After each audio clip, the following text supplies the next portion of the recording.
Қызыл телпек ертегісі. Бір заманда кішкентай қыз өмір сүріпті.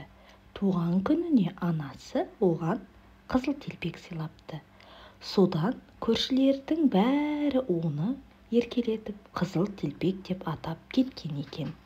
Бірде оған анасы: «Қызыл телпек, әжеңе барып, бүктемемен бір құмыра май апарып берші», дейді.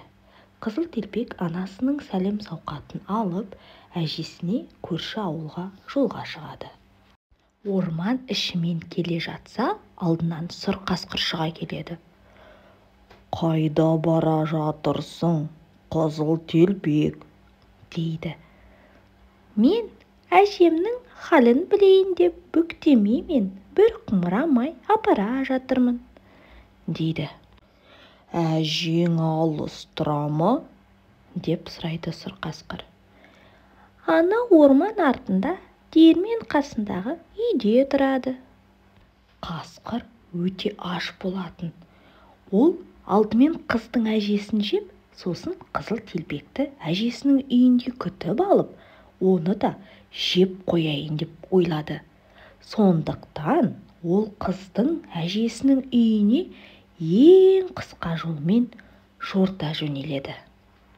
Ал қызыл телпек асығатын емес, жол бойы әдемі көбелектерді қуалап әжесіне күлтерді.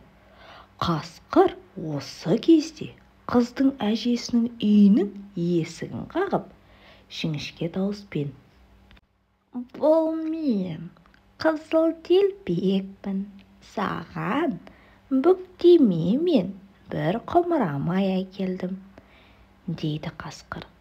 Әжесі расымен бұл қызыл телпек екен деп қалады.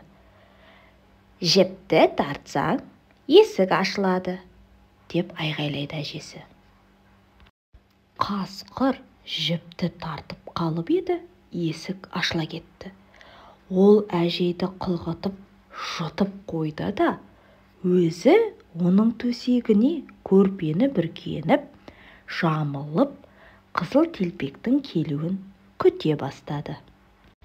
Көп кешікпей қызыл телпек те келді. Есікті тарсылдатып: «Бұл мен, қызыл телпекпін, саған бүктемелермен бір құмыра май әкелдім», дейді қыз.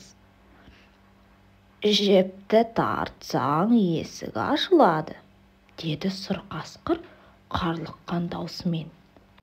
Қызыл телпек үйге кіріп, қасқыр жатқан төсектің қасына отырды. Қасқыр көрпені тұмсығына дейін тартып жауып алды. Бірақ қызыл телпек қасқырға қарап, өзінің әжесін танымай: «Әжетай, неге сенің құлағың осынша үлкен?» деп сұрады. «Сені жақсы есту үшін», деді қасқыр. «Қымбатты әже, неге сенің көзің осынша бадырақ?» «Сені жақсы көру үшін», деп жауап берді қасқыр. «Әжетай, неге сенің тістерің осынша ақсиған?» «Сені жылдам жеп қою үшін», деді де қасқыр қызыл телпекке тап береді. Ал осы кезде үйдің жанынан аңшылар өтіп бара жатқан еді. Олар у-шуды естіп, жүгіріп келіп, қасқырдың қарнын жарып, өлтіріп, ішінен қыздың әжесін аман-есен құтқарады.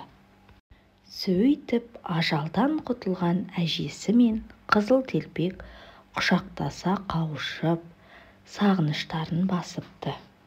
Осымен ертегіміз аяқталды. Егер де ертегі ұнаса, менің парақшама тіркеліңіздер. Кездескенше қош сау болыңыздар.